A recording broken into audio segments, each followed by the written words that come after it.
નમસ્કાર મિત્રો, કેમ છો? આખું અઠવાડિયું ખૂબ સારું ગયું હશે. આપ સૌનું કડવી પણ ફંડીના વીકેન્ડ હાસ્ય દરબારમાં હાર્દિક સ્વાગત છે. આખું અઠવાડિયું મહેનત ખૂબ કરી હશે, તો ચાલો આજે થોડું હસીએ, થોડું હસાવીએ, તો આવનારું બીજું અઠવાડિયું પણ આપણું સારું રહે. દોસ્તો, તમે જાણો છો પત્નીનો હુકમ કેવો ઘરમાં ચાલતો હોય છે. અમારે પણ ઘરમાં એવું જ ચાલતું હોય, પત્નીનો હુકમ, અને એ હુકમને પાછો માનવોય પડે. તમે પણ માનતા હશો. મિત્રો, લગ્ન પહેલા એક છોકરો કહે છે, તારી ખુશી માટે ચાંદ તારા તોડી લાવી દઈશ. અને પત્ની કહે છે, લગ્ન પછી જરા રસોડામાંથી ડુંગળી લઈ આવો ને. પતિ કહે, હું હમણાં બહુ વ્યસ્ત છું, પહેલા તારા ચાંદ તોડી લાવવા દે, પછી રસોડામાંથી ડુંગળી જઈને લઈ આવીશ. ઘરમાં છે ને ટીવીનો રિમોટ હોય છે અને પતિના હાથમાં હોય, પણ તમે જાણો છો કંટ્રોલ કોના હાથમાં હોય?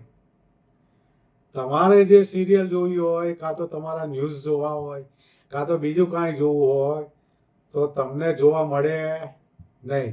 કેમ કે રિમોટનો કંટ્રોલ પત્નીના હાથમાં હોય. પતિ ચેનલ બદલે એટલે પતિની આમ બાજ નજર ભજો, એક ધારી નજરે જોઈ રહે ટીમ શું ચાલુ કર્યું. ચેનલ બદલે એટલે પાછી નજર બદલાય, અને પતિ તરત પાછી શું કરે? ચેનલ બદલી કાઢે, મૂકી દે. દોસ્તો, દરેક ઘરે આવું જ થાય છે. અમારે ઘેર પણ આવું થાય છે. હું કંઈક ન્યૂઝ મૂકું એટલે કે ના, મારા તો તારક મહેતાના ઉલ્ટા ચશ્મા સિરિયલ જ જોવી છે. એટલે આપણે બધા અત્યારે હેઠા મૂકી દેવા પડે ને ચેનલ જોવાની પડતી મૂકી રિમોટ એને પાછું વાળી દેવું પડે. એક મિત્ર કહે, અમારા ઘરમાં તો હું જ આખરી નિર્ણય લઉં છું. મેં પૂછ્યું, ભાઈ કેવી રીતે તમે આખરી નિર્ણય લો છો? એ ભાઈ કહે છે,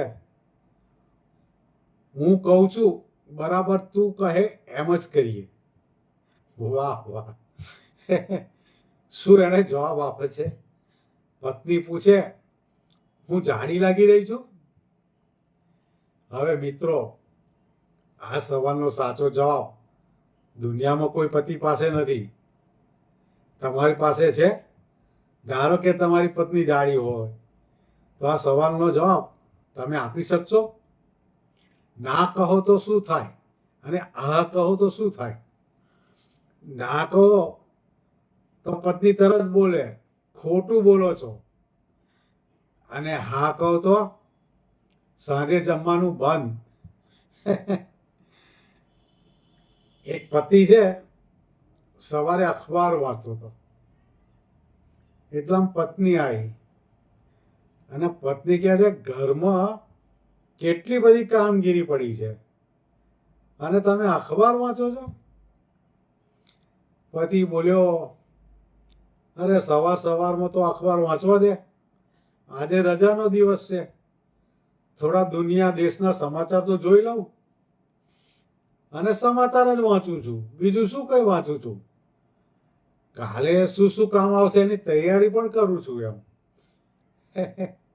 એટલે તમે છાપું વાંચો તોય તમારી પત્નીની તમારામાં દખલગીરી આવીને તો ઊભી જ રહે. ઘરમાં પત્ની બોલે, આજે હું બોલું, તમારે ફક્ત સાંભળવાનું. પતિ ખુશ થઈ ગયો.